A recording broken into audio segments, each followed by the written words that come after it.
সময়ের পূর্বে এবং ভাগ্যের থেকে বেশি কিছুই পাওয়া যায় না। এটা যার যার নিজের বক্তব্য। আমি বলবো এই সময় আসলে কি?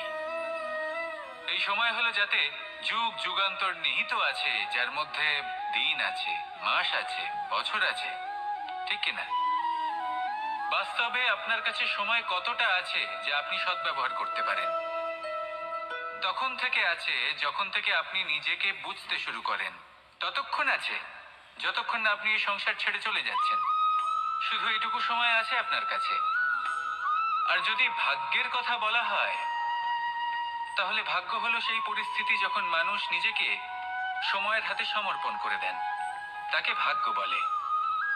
অর্থাৎ আপনি জীবনে পরিশ্রম করেছেন, বিপদের সম্মুখীন হয়েছেন, সামনে এগিয়ে গেছেন, কোথাও পৌঁছে গেছেন, এবং তখন আপনার মনে হলো যে ব্যাস এখানেই থেমে যাওয়া উচিত।